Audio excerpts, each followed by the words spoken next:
Welcome into this week's episode of NC Preps TV. I'm your host, Josh McKinnon, and back is my co-host, Kevin Nuts. Kevin, I know you had a chance to get down to last week's game of the week where Butler absolutely poured it on Vance, 48-6. Tell us a little about the game.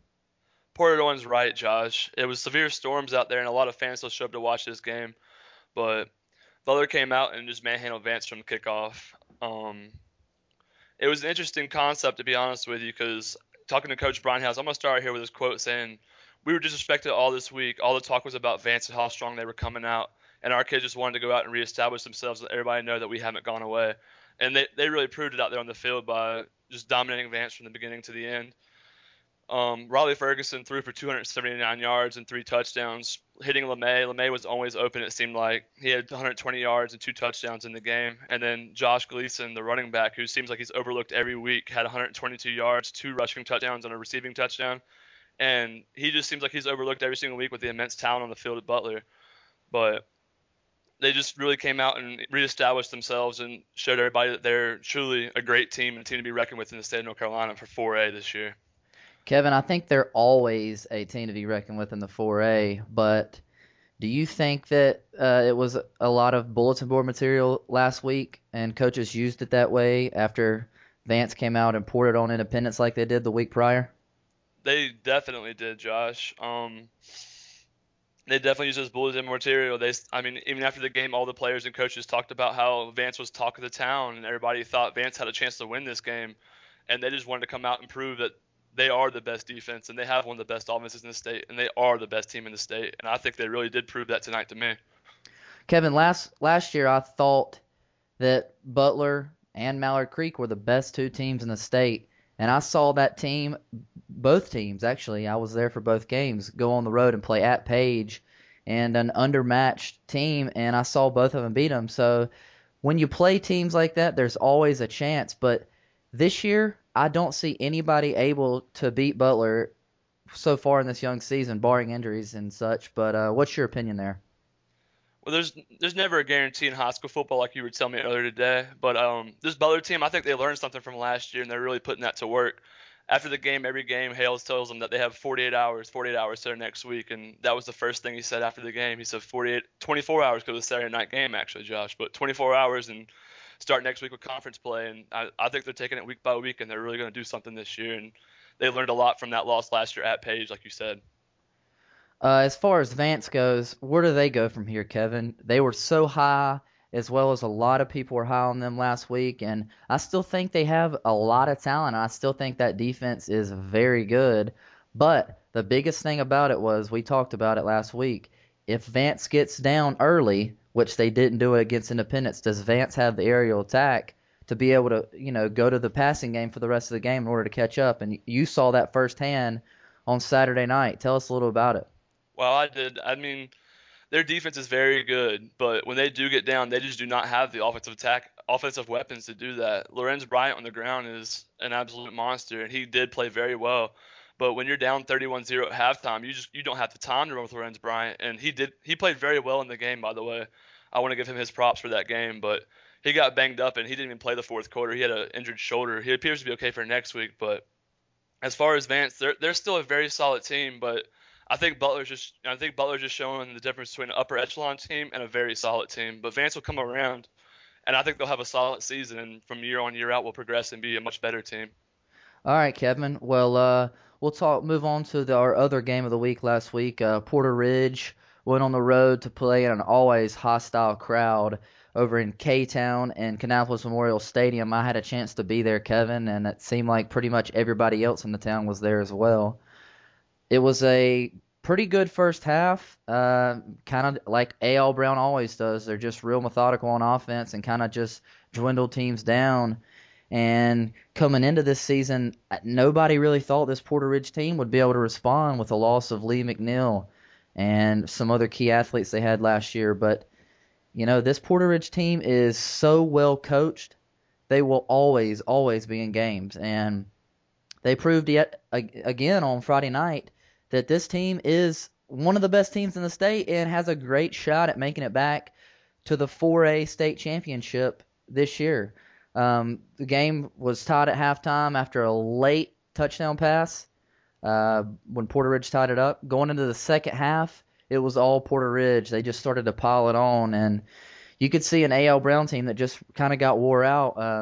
The spread offense, two quarterback system just wore down the A.L. Brown defense, and what was the number 2 team in the 3A poll got absolutely embarrassed on their home field by, yeah, it's a bigger school, but nobody really gave them much talent. I know for a fact I didn't, and last year I gave Porter Ridge all the credit in the world, where this year I thought that the loss of Lee McNeil was going to hurt them more than it has, but it just goes to show you that this team and this system and this whole community at Porter Ridge is really buying into Coach Blair Harden, and they're constantly going to be putting together good teams for years to come. I know that I had A.L. Brown winning that game, and I was surprised when you called me and were telling me about the game. I know there was a couple players you said stood out to you in that second half. I know Duffy was one. There was also a corner in that game. What was his name, Josh? Well, the player of the game for me had to have been Jarek Robbins. The guy was all over the field making plays. He caught a touchdown pass. He ran a touchdown and came up with 2 big interceptions late in the second half. I guess they were big interceptions that kind of just let the celebration start early, but it didn't really have an impact on the final score.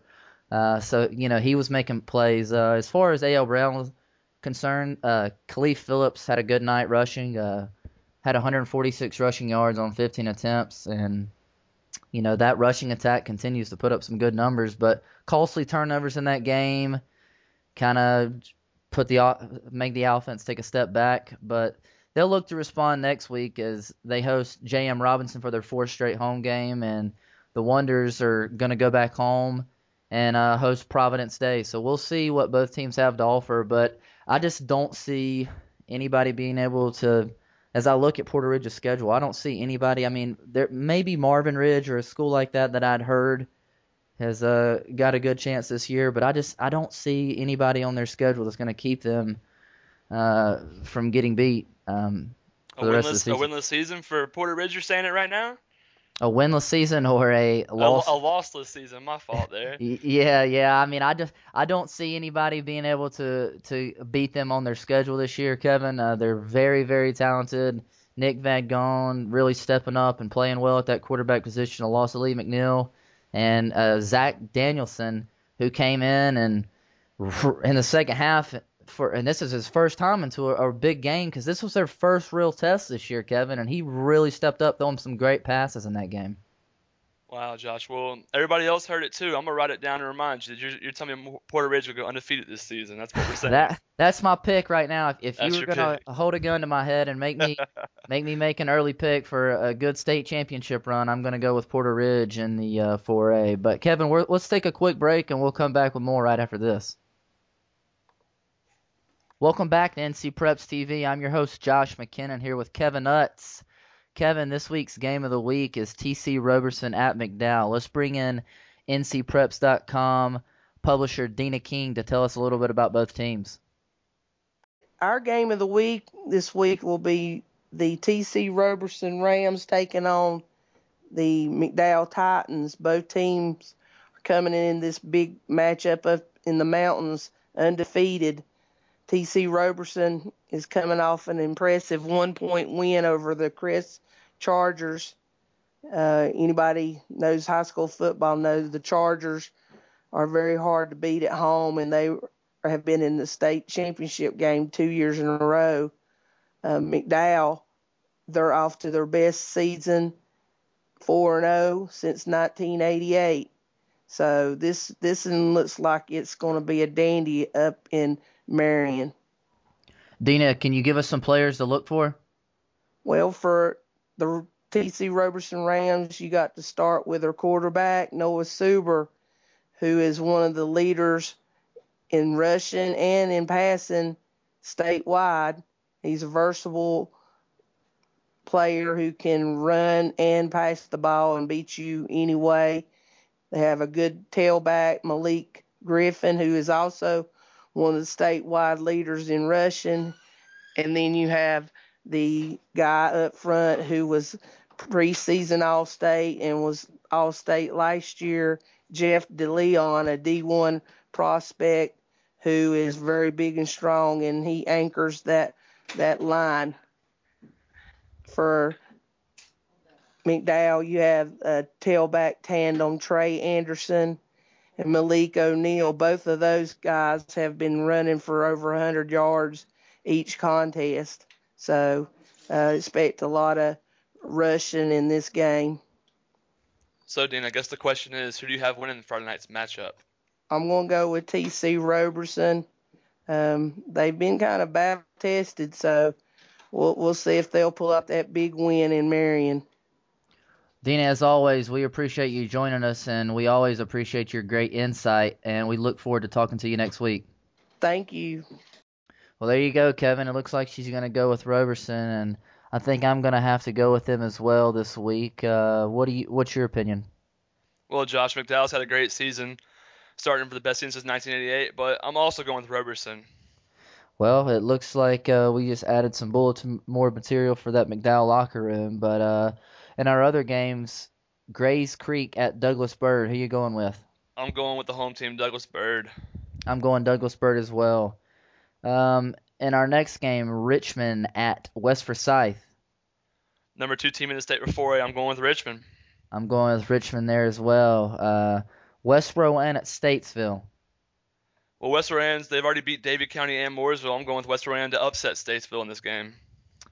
Well, I'm not sure how much of an upset it would be. I guess it'll be a pretty big upset, but I'm going to go with Statesville. I think they bounce back this week, and I think this win this week by Statesville is going to prove to all the voters in our poll that North Davidson is very good this season and belongs in the top 10. In our next game, East Columbus at Southwest Onslow. Onslow had a questionable loss early in the season, but they're on the winning ways again. I'm going with Southwest Onslow. I agree. I think they're going to bounce back and get back on the winning track. I'm going with Southwest Onslow as well. Kevin, have you had a chance to look at this week's poll? Anything jump out to you? Yeah, Josh, I have. There's a couple surprising losses. I was surprised Albemarle lost to Mount Pleasant last week. Yeah, that's a pretty big loss considering they were second in the poll. Some things that jumped out to me were Northern Guilford only receiving 8 first-place votes. That's a little shocking to me. I know Havelock was pretty impressive against Kinston last week with a big score against them. Yeah, I agree, but, number 1 running back in the state, defending 2-time state champion, off to a 4-0 start. They've beat Page. They've beat Dudley. They've done everything they need to do. I don't see why folks continue to doubt this program. Another one that kind of jumps out to me is Crest being 8th. I mean, Crest is still a great team. I think that they're better than 8th, but as time will tell there.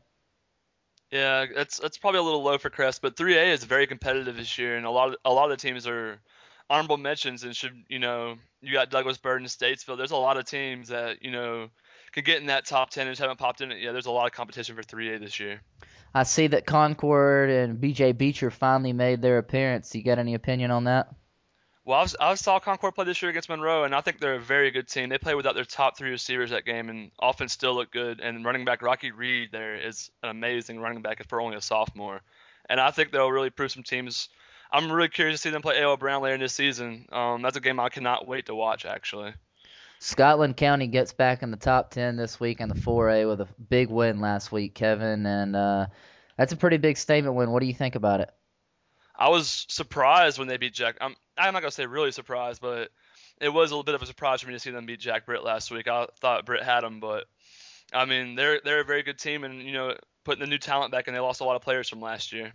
Porter Ridge makes the jump from 6th all the way to 4th, is right behind Butler, Richmond, Newbern, and Mallard Creek, and I think they belong there. They're a very good team, and so far this season they've done everything they can to prove themselves. But one other thing that kind of surprises me as our honorable mention is Wake Forest Roseville and Wakefield, as well as North Davidson, not being in the top 10. By year's end, I think that 2 out of the 3 will be in the top 10. I'm actually getting down October 5th. I will be in Raleigh for the Wake Forest Roseville versus Wakefield game, and really looking to see what both teams have to offer, as well as see the number 1 quarterback in the state by some Connor Mitch play and see what he's got to offer this season. Well, that wraps it up for this week's episode of NC Preps TV. I'm your host, Josh McKinnon, here with my co-host, Kevin Utz. And Kevin, I look forward to doing this with you next week. Yeah, I can't wait to do this game with you next week, and hope I see a lot of people out on Friday night games this week. Kevin, one more thing before we go. Where are you headed out this Friday night? Well, Josh, I haven't made up my mind yet. There's a few great games I'm checking out. Richmond at West Forsyth, West Oran at Statesville are two games I'm really interested in going to. And also my alma mater, Central Cabarrus at Hickory Ridge. Central's really had a great season this far under new coach. And I'm curious, I might be going out to see them. I haven't decided yet, to be honest with you, Josh. Well, folks, until next week, you can always follow us on Twitter on Friday nights for scores at NC Preps or at Josh McKinnon or at Kevin Utz1, or follow us on ncpreps.com for your latest high school football coverage in the great state of North Carolina.